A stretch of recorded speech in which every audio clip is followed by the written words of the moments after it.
एक परिवार में कोई साधु आए चौमासा करने के लिए, 4 महीना पूरे हुए, वो जाने लगे। उस घर के व्यक्ति ने रोका, पुरानी बात है, साधुओं ने कहा अब तो जाना पड़ेगा। और जैसे ही वो गए तो उस आदमी को वो उसको सहन नहीं कर पाया और उसको अटैक हो गया, वो खत्म हो गया आदमी। तो महात्मा अभी गांव से ठीक निकल ही नहीं पाए थे, तो रोह गर्राई, लोग दौड़े भागे। जैसे जैसे लोगों को पता चला, साधु ने पूछा कि तुम लोग कहाँ भाग रहे हो? कहा जिस घर में तुम 4 महीने रह के आए हो और उसका अटैक पड़ गया, वो खत्म हो गया। एक बार मैं कह दूं, कल आप सब कथा में आइए, जहां जहां तक मुझे आप सुन पा रहे हैं। कल की तो कथा सुनिए, परसों दरसों की तो जो होगी सो कल देखी जाएगी। कल कथा में आप पहुंचे और तीर्थ की कथा है, कार्तिक मास की कथा है। समझ में नहीं आ रही है तो भी आइए, ठीक है, लेकिन आएगी समझ में, विश्वास है हमें। कल की भी बड़ी अद्भुत कथा है। रुक्मिणी माता के 7 श्लोकों से कल की कथा को आरंभ करेंगे। आप अवश्य में पहुंचे। बहुत दिनों के बाद भागवत जी का नंबर आया, तमाम ग्रंथ बीच में कथाएं हैं, लेकिन ये मौका पुष्कर की पवित्र धरती पर मिल गया है भगवान की कृपा से। आप सब टाइम से समय से पहुंच जाएँ। 9:30 बजे से लेकर लगभग 10:15 बजे तक मैं भी दीक्षा से फ्री हो लूँगा। जो भी जन आए हैं सबको मैं मिलूँगा। जो आज सालराम भगवान नहीं ले पाए हैं, कल उन्हें प्रसाद चुनरी वगैरह सब मिल जाएगा। आश्रम से कोई बच्चा आ रहा है, वो सब सामान लेके आ जाएगा। तो कल सब आप चाहे अजमेर, किशनगढ़ और आसपास ब्यावर और भी नागौर और मेड़ता और कौन जो जो जो जो, जो नज़दीक हों, वो जो आ सकते हैं वो सब पहुँचिएगा। जाट विश्राम स्थली नाम बहुत बढ़िया है यहाँ, अच्छा विश्राम, बड़ा, रात को नींद बड़ी अद्भुत आती है। बस गिरो ना का सो ना, सुबह तो बस तभी फिर भागो भागो भागो रे।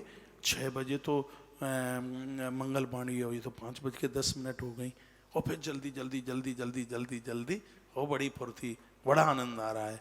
और 6 बजे नहीं, हम यहाँ के सवार हुए नहीं, आप बड़ी नींद आ रही है, बहुत अच्छा। हमने तो कमरे भर दिए सो सो के, इतना कहाँ सोए, कहाँ 1.5 साल में इतना सोने को मिला। आजकल तो मैं 9:30 बजे ही तो पूरी नींद, वाह वाह वाह वाह वाह, कमाल का तीर्थ है, बहुत आनंद हो रहा है, बड़ा अच्छा लग रहा है।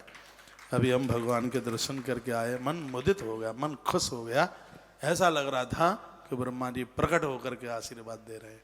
दिन कई हो गए आए हुए, लेकिन इतना टाइम नहीं मिल पाया और बहुत आनंद आया। फिर थोड़ा वहाँ भी दर्शन कर लिया। रात्रि को पानी को जगाते करते तो है नहीं, बंधन कर लिया। यदि मैं यहाँ रुका तो एकादशी को पूरा पर्व ले लेंगे, सरोवर का छोड़ेंगे नहीं।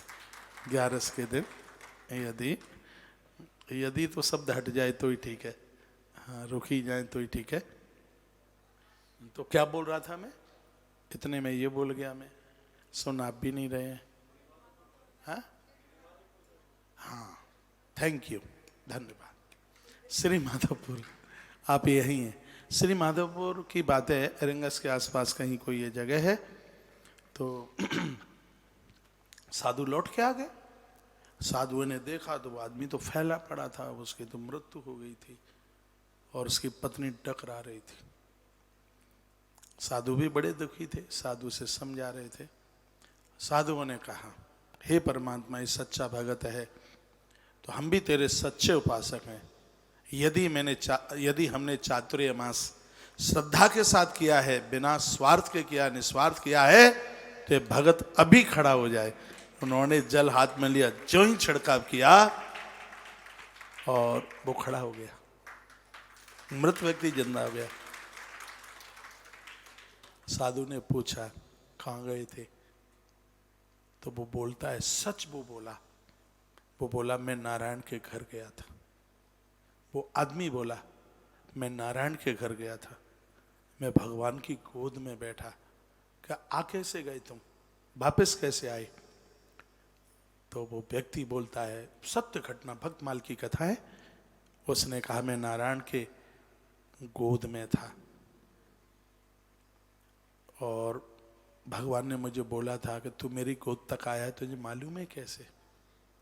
कहा संतों की याद में यदि प्राण भी छूट जाते हैं तो विष्णु भवनम गच्छति, वो मेरे घर पहुंचता है। महापुरुषों की याद में तूने प्राण छोड़े इसलिए तू यहां तक आ गया। उन्होंने कहा अब तू जा। मैंने कहा आपके गोद छोड़ने का तो मन करता नहीं, आप क्यों हटा रहे हैं? तो उन्होंने कहा यदि तू मैंने ना भेजा तो महात्मा अपने प्राण छोड़ देंगे, इसलिए उन्होंने मुझे यहाँ भेज दिया। तो महापुरुषों की तो संगति बड़भागियों को मिलती है, जिनके बहुत पुण्य हैं उन्हें ये संगति मिलती है। भाग्योदय न बहुत जन्म समझते न, बहुत से जन्मों का जब पुण्य कहीं इकट्ठा होगा तब हमें गुरुजनों की, महापुरुषों की, संत जनों की, साधु जनों की संगति मिलती है। और इनकी संगति में आज तक कभी किसी को घाटा नहीं हुआ।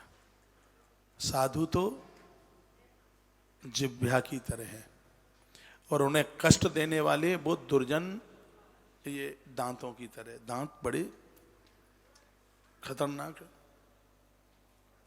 जीव को हाल कतर लेते हैं, देर नहीं लगाते।